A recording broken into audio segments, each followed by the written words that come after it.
Okay, Wes, so you've never opened an Etsy shop before, right? Correct. Never opened an Etsy shop. How many listings would you start a shop with? If I had to guess, I'd probably do like 10 listings, and then I would make a bunch of other variations off of those and try to test out and see what works for people. Okay, so he's not that wrong. I would say 10 to 20 listings that are focused on loss leaders specifically. So when you start a shop, you don't just want to, put things up that you think are cool and then you hope someone else wants them. We want to start with a specific type of product, and that is a loss leader. The whole purpose of a loss leader is not to make money. It's to get those first 20 orders as quickly as possible. Close. It's high praise. You're not that wrong. I'm going to ask Wes a series of questions about how he would build an Etsy shop if he started from zero. Most Etsy sellers start their shops with the same mistakes, and we're going to be talking about the simple mistakes you're probably making as an Etsy seller and how to fix them. Wes, how would you price your products? Well, I would take a look at what other Etsy shops that are sort of in my same category are and see what they are charging for their products. I would try to sell expensive products, so I would probably go for like the top end of that range. Do you want to stick with that answer? So this is one of the biggest pricing traps that keeps new sellers invisible, and it's coming out the gate with premium pricing or pricing way too high. Because in the beginning, you think that, yes, you put a lot of time and effort into this and you want to pay yourself for your time, but if you have no sales, your time is worth nothing. You have no business. So you want to be realistic with where you're at. You have no track record, you have no social proof, you have no reviews. There's really no compelling reason for someone to buy something from you versus a competitor who has plenty of reviews. I do always recommend breaking even to drive that initial order velocity. Now, this is not a long-term strategy, but it is like ripping off the Band-Aid. It's so worth it to just take a hit on those first few sales, because what's the alternative? Well, it might take you 6 months to get those first few sales if you start at full price. And think about it this way. Amazon, they basically ran at a loss for years before they started becoming profitable. And the result of that was they acquired a bunch of customers running at a loss in the beginning, and then flipped a couple of levers when they had leverage and became extremely profitable. Now, I'm not suggesting you lose money on anything, but be willing to break even or maybe make like $1 per transaction. Let's talk about what you would sell. What would you sell if you were a brand new Etsy seller in 2026, and how would you decide what to sell? Well, I would probably think, what sort of skill do I have? I don't want to make cat mugs, or I don't know what's popular on Etsy, but I would not try to do that. So this is how most people think. What could I make? What could I sell? What would be cool? What's not saturated? But the thing we want to do is start with a customer. The biggest question I get asked is, what should I sell? Is my product a good product? And I'm like, well, it depends who you're selling to. If you don't build your product mix with a customer in mind, you're not going to resonate with anyone. Let's brainstorm some profitable customers. Who do you think has money to spend, and who do you think would spend that on Etsy?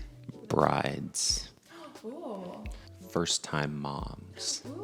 Wes was with me on the Etsy journey from the very beginning. So he knows we started with brides and first-time moms. When I started the Etsy shop, I was a bride and a first-time mom, but I was, would you call it a budget bride? But we were selling to this customer who would spend $600 on this big baby name sign. I would choose somebody that's really nice, a high-end customer, not somebody who was like me that was trying to get a coupon or 10% off, or how can I nickel and dime you? Here, let's pick a product. Let's pick a product in the house and then pretend you're gonna write the listing title. Okay, how would you write your listing title? I've got a little bit of an advantage here. I do a lot with Etsy, our software company. I would think about this from someone who's trying to search for this pillow. I would start with pillow in the first part of the SEO, but then try to expand with other long tail keywords for someone who is searching for high-end design for their living room. So Wes is definitely on the right track. Most people would look at this pillow and start describing what it is. They would say brown and white striped pillow with fringe edge, and that would be the title. That's what most people would go with. But instead, what we want to do is think about what is the purpose and utility. So living room neutral pillow, detailed accent pillow for sofa, family room soft washable pillow cover, right? Those are some of the purpose and utility terms that people would actually be searching for. Beginners describe what it is, but your buyers are searching for what it does and what problem it's solving. Now, let's say you post your products for your brides and your new moms. How would you get your first sales? Probably share that via like my social media. Truthfully, just wait for Etsy to sort of bring me a customer, and hopefully they like it and and then slowly go from there. Slowly go from there is what most people kind of expect. We want to make a big splash. Do you think your friends and family would buy from you sharing it to social media? What would that do for you? It might get you some clicks, right? But are they going to convert?